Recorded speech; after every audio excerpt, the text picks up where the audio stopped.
मैं फिर बोलूंगा चाइना है खाना तो चाइना नहीं जाना, सीधे नवीन नगर आना, नवी मल्होत्रा के चाइना टाउन। और अब एक नए युग की शुरुआत बस होने ही वाली थी। कलयुग है।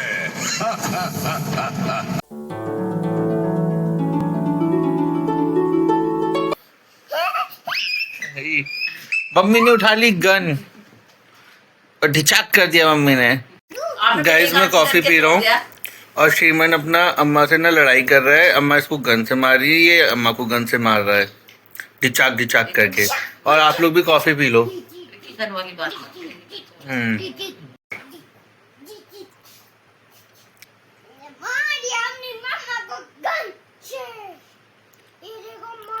आप इतने एग्रेसिव क्यों हो श्रीमन? आपको कोई प्यार नहीं करता? आप अपने दोस्तों को क्या कहना चाहते हो? आ गया हूँ और अब मैं जाऊंगा कहीं पे घूमने। आज मैं अकेले ही घूमने जा रहा हूँ। आज मेरे साथ श्रीमन भी घूमने नहीं जाएगा। ठीक है श्रीमन, आप भी मेरे साथ घूमने नहीं जाओगे आज। ये आप अपने दोस्तों से कुछ कहना चाहते हो? क्या कहना चाहते हो? जल्दी बताओ।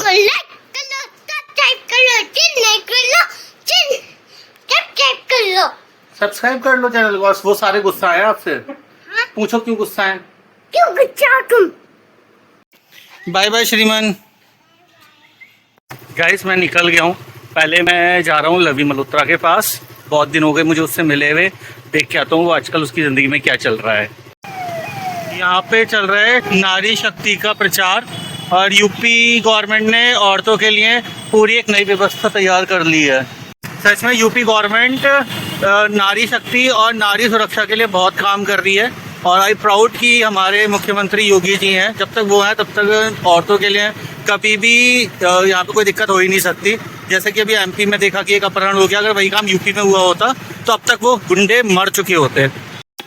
हाँ, लवी की शॉप पे तो मैं आ गया हूँ, बट अभी लवी है नहीं यहाँ पे। दुकान बंद पड़ी है। बंद तो नहीं है, खुली ही है, बट वो गोडाउन पे गया हुआ है और आ रहा है अभी 2 मिनट में आ रहा है। साहब आ गए हैं बहुत दिनों बाद। मुलाकात कर रहे हैं। अब इनसे होती है बातचीत होती है। अब ये दुकान खोलने जरा, ये दुकान छोड़ के गायब हो जाते हैं ये अपनी। मल्होत्रा साहब की दुकान पे मैं आया हूँ लगभग 10 दिन बाद। ये लो, क्योंकि मैं हमेशा आपको पता है मैं बाहर होता हूँ तो इसे भी उसमें मैं लेके आ गया। नीली कंडिया, अरे पता नहीं क्या बतिया रहे हैं। नीली कंडिया, ये पता नहीं कौन सी नीली कंडिया बतिया रहे हैं। चलो कोई बात नहीं, बताने दो। बाजारों में कल नवरात्रों की रौनकें शुरू हो गई हैं और देखो भीड़ भाड़ इलाकों में लोग गाड़ियां ले लेके घुस गए हैं। तो देखो भाई साहब, अंकल को तमीज नहीं है बिल्कुल भी, घुस गए यहाँ पे। और इन्होंने लगा दिया पूरा जाम। भाई लवी मल्होत्रा पता नहीं मुझे कहाँ लेके जा रहा है, लेकिन चलते हैं। लेकिन इसी बहाने मैंने बाजार भी देख लिया। इतनी भीड़ भाड़ वाली इलाके में तो मुझे वैसे भी घबराहट हो जाती है। ये हमारा नवीन नगर का मार्केट है। ये देखो टमाटर ले लो, लाल लाल टमाटर। लवी मल्होत्रा इतनी दूर से 2 टमाटर खरीदने आया है। Think I've been here before. I know that I must have met you in a past life. Got my heart on the floor. Go slow. Keep me falling for you all night. Tell me now you're the one I've been dreaming about. आज हम आए हैं मल्होत्रा साहब के China town में। Chinese है खाना तो चाइना क्यों जाना, नवीन नगर ही आ जाना। सही है। कहाँ पे आना है मल्होत्रा साहब, बताओ जरा। आपको आना है नवीन नगर मार्केट में ही, मयूर बार से पहले, गणपति गिफ्ट के सामने। लेकिन मल्होत्रा साहब तुम इतने डरे समय से क्यों बता रहे हो? मैं बताता हूँ, देखो फिर से बता रहा हूँ। चाइना है जाना और चाइनीज ही खाना, लेकिन चाइना मत जाना। बिल्कुल। नवीन नगर आ जाना, नवीन मल्होत्रा के चाइना टाउन पे। स्वाद का खजाना। और साइड में आपको यहाँ पे मिलेंगे टिक्की बतासे भी हैं साइड में। और ये पूरा का पूरा जो है तुम्हारा सब चाइनीज फास्ट फूड यहाँ पे आपको अवेलेबल है। आपके पास क्या क्या अवेलेबल है भाई? राइट नाउ अभी हमारे पास ये मोमो है, नूडल है। आपको स्नैक्स मिलेंगे तो फ्राइड आइटम में आपको चाप मिलेगी, चाप कबाब मिलेगी, स्प्रिंग रोल मिलेगी, लॉलीपॉप चाप मिलेगी। मोमो में आपके 15-16 वेराइटी मिलेगी। नूडल में आपको 8-10 वेराइटी मिलेगी। और आपको जाएगा और अलग से आप कहने का मतलब यह है कि इनके पास वो हर एक चीज़ मिलेगी जो आपकी जवान को मस्त कर दे, क्योंकि ये है चाइना टाउन। मैं फिर बोलूँगा, चाइना है खाना तो चाइना नहीं जाना, सीधे नवीन नगर आना, नवी मल्होत्रा के चाइना टाउन में। तो भाई ये क्या चीज़ है लक्ष्मी, ये कौन सी आइसक्रीम है? ये इनका है चाप स्टिक। लॉलीपॉप चाप है मुरादाबाद बच्चों की भी पसंद और रात को 8 बजे के बाद बड़ों की भी पसंद। अच्छा, ये आप चखने के साथ खाएं जी। या वैसे ही खाएं? चाउमीन बन जाएगी। और ये यहाँ पे मोमोज गर्म हो रहे हैं, इनकी ना फेमस मोमोज ही हैं। भैया मुझे भी मोमोज ही खिला दो यार। For my whole life, had you on my mind. Oh, hear the sound of your voice in a crowd, calling my name. Yeah, you captive. हमारा शहर बदल रहा है। नवीन नगर ये वही गलियां हैं जो एक टाइम में वीरान पड़ी होती थी, आज यहाँ पे पैर रखने की जगह नहीं है। आपने भी देखा चाइना, अब हम चाइना को दिखा रहे हैं तो हिंदुस्तान को भूल नहीं सकते। A dream of love. You're Hindustan के फेमस गोलगप्पे, टिक्की, ये सब आपको मिलेगा एक ही जगह पे। यानी कि ये है इंडो पाकिस्तान कह रहा हूँ, इंडो चाइना की दोस्ती की मिसाल। मामा भांजा चाट भंडार, ये हमारे हैं मामा भांजा चाट भंडार। इनकी टिक्की की आप साइज देखो भाई साहब, पूरे नवीन नगर में इतनी बड़ी टिक्की कोई नहीं खिलाएगा। ये अपने घर को करीब कर देंगे लेकिन स्वाद पूरा देंगे, मज़ेदार। महंगा आइटम डाल रहे हैं सारा, और साफ सफाई का पूरा ध्यान रखते हुए। तो आप साइड में चाइनीज़ खाएं या इंडियन खाएं, सीधे नवीन नगर आएँ। गाइस, मैं ब्लॉगर से फूड ब्लॉगर बन गया हूँ क्योंकि मोमोज मेरी कमजोरी है। और सच में कितनी अच्छी खुशबू आ रही है इसमें से, हैं? मैं तो पूरा मुरादाबादी हो गया। चाइनीज में मुरादाबाद का तड़का। मोमोज खा लो भाई साहब, आप भी खा लो। चाइनीज और इंडियन खा के अब चलो चलते हैं कहीं घूमने। सुना है कि यहाँ पे कुछ फव्वारे में रंग बिरंगी लाइटें जलती हैं, देख के आते हैं वहाँ होता क्या है।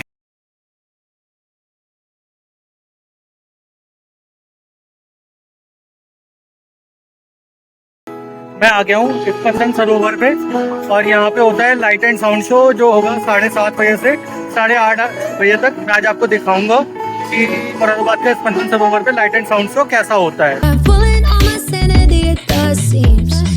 I need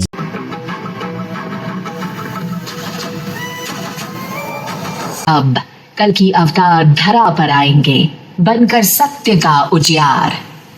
हे भारत, जब जब धर्म की हानि और अधर्म की वृद्धि होती है, तब तब मैं अपने आप को प्रकट करता हूँ। साधुओं की रक्षा, दुर्जनों के विनाश और धर्म की स्थापना के लिए मैं युग युग में अवतार लेता हूँ।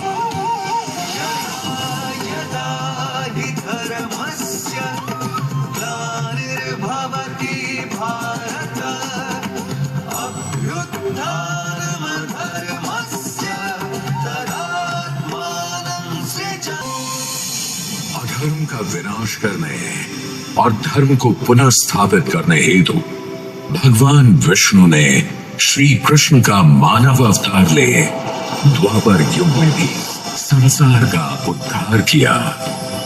धर्म की जीत हुई, पांडव विजयी रहे और महाभारत के युद्ध की समाप्ति के साथ साथ द्वापर युग का भी अंत हुआ, और अब एक नए युग की शुरुआत बस होने ही वाली थी।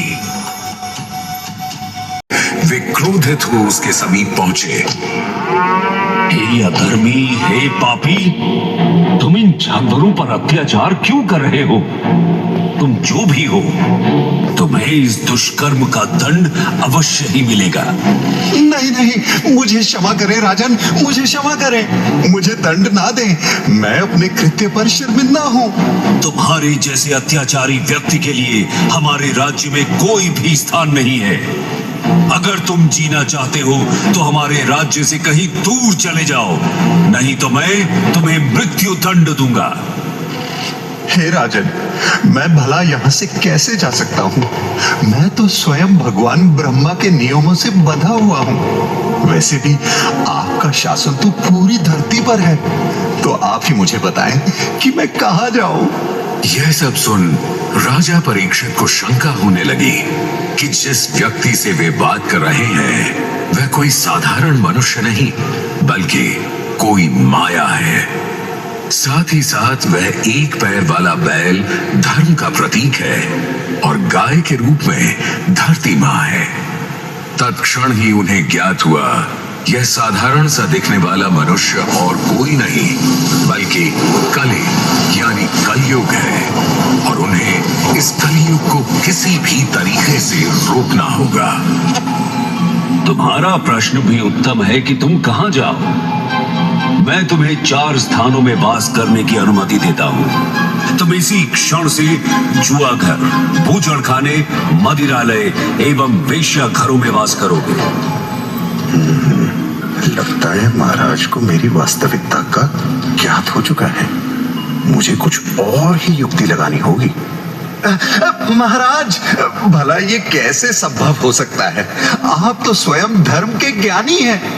आपके राज्य में तो ये 4 स्थान हैं ही नहीं, ये तो सारे हीन स्थान हैं। महाराज, कृपा कर मुझे आप एक उपयुक्त स्थान तो दे जहां मैं वास कर सकूं। तुम्हारा तर्क भी उचित है। मैं तुम्हें इन 4 स्थानों के अलावा स्वर्ण धातु में वास करने की अनुमति भी देता हूं। आप बड़े ही कृपालु हैं महाराज, आप धन्य हैं। राजा परीक्षित कली की ये चाल समझ न पाए क्योंकि वह शायद क्षण भर के लिए ये भूल गए थे कि उनके माथे पर सजा मुकुट भी स्वर्ण से ही निर्मित है। बस फिर क्या था, कली अपनी माया से राजा परीक्षित के मुकुट पर जा बैठा। कलियुग की इस माया से अनजान राजा परीक्षित शिकार करने हेतु घने जंगलों में अग्रसर हुए। कुछ समय पश्चात जब राजा को प्यास लगी तब वह पास ही ऋषि शमीक के आश्रम जा पहुंचे और जल के लिए उन्हें आवाज लगाई। प्रणाम ऋषिवर, ऋषिवर, ऋषिवर।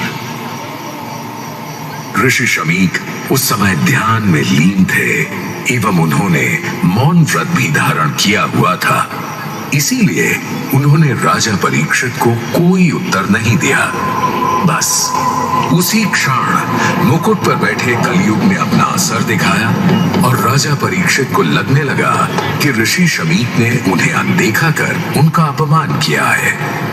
राजा परीक्षित ने क्रोध में आकर ऋषि शमीक के गले में एक मरा हुआ सांप डाल दिया। तदुपरांत नदी से स्नान कर लौट रहे ऋषि शमीक के पुत्र श्रृंगी ने जब ये देखा तो उन्होंने राजा परीक्षित को उनके इस दुस्साहस के लिए श्राप दे डाला। हे राजन, मैं तुम्हें तुम्हारी इस उद्दंडता के लिए कभी क्षमा नहीं करूंगा। मैं तुम्हें श्राप देता हूं कि केवल 7 दिनों के भीतर ही तुम्हारी तक्षक नाग के डसने से मृत्यु हो जाएगी। बस फिर क्या था, श्राप के कारण ऐसा ही हुआ। राजा परीक्षित की मृत्यु हुई और कलियुग का आरंभ। ये मेरा युग है, ये कलयुग है।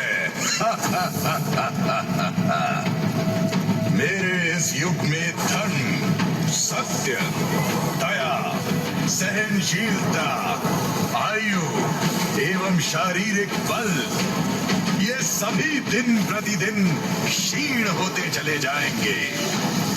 केवल धन ही मनुष्य के अच्छे गुणों की निशानी माना जाएगा और न्याय तो केवल व्यक्ति की शक्ति के आधार पर ही लागू होगा। सफलता पाने के लिए मनुष्य अपनी मेहनत और लगन से ज्यादा छल कपट पर निर्भर करेगा।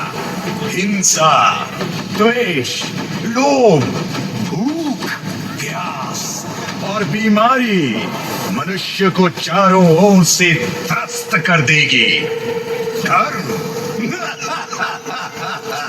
धर्म के मार्ग को तो पूरी तरह से भुला ही दिया जाएगा, क्योंकि पाखंड को ही इस युग में पुण्य माना जाएगा। ये मेरा युग है, कली का युग, युग और इस कलयुग को कोई भी परास्त नहीं कर सकता।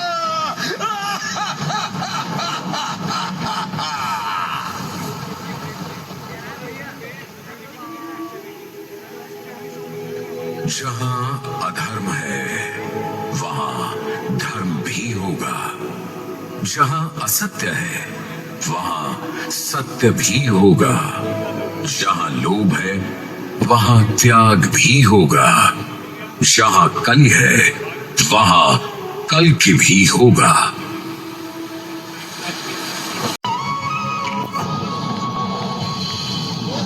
मान्यताओं के अनुसार संभल ग्राम में विष्णु यश और सुमति के यहाँ एक पुत्र का जन्म होगा जिसका नाम कल्कि होगा। कल्कि जगत को स्थिर करने वाला महान बलशाली और धर्म का पालक।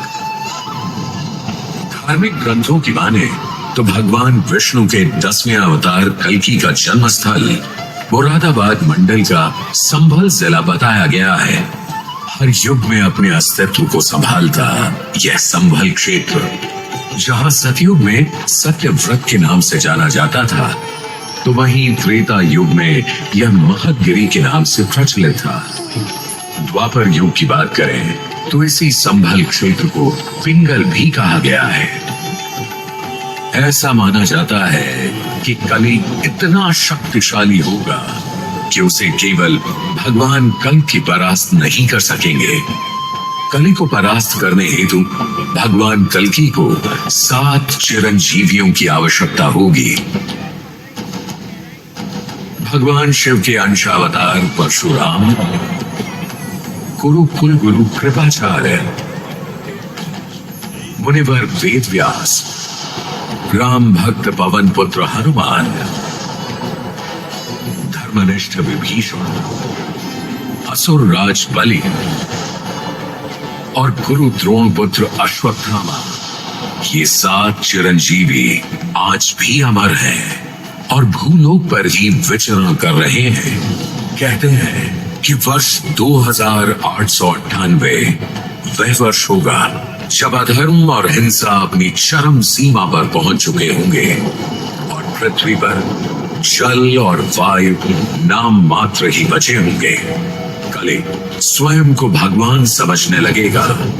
तब अपने तेज घोड़े देवदत्त पर सवार होकर हाथ में तलवार लिए अपने 8 रहस्यमय ऐश्वर्यों और भगवान के 8 विशेष गुणों का प्रदर्शन करते हुए भगवान कलि से युद्ध करेंगे। भविष्य कुछ यूं है कि भीषण युद्ध हुआ और भगवान कल्कि विजयी हुए। इस युद्ध के परिणाम स्वरूप पृथ्वी पर संपूर्ण सर्वनाश हुआ, जिसके उपरांत ही कलि का प्रकोप इस संसार से मिटाया जा सका।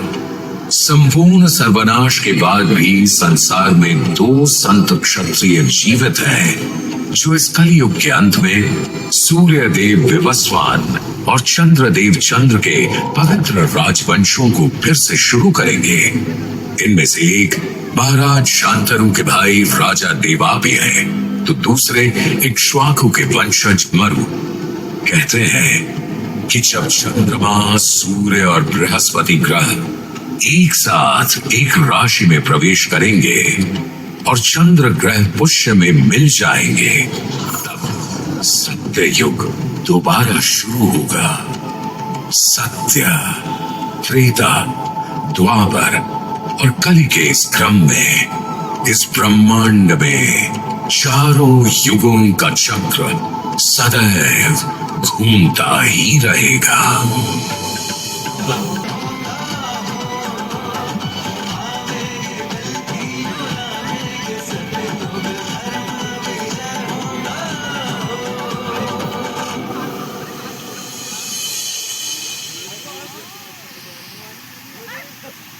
घूम घाम के हम लोग घर आ गए हैं। श्रीमन की थोड़ी सी तबीयत भी खराब हो रखी है।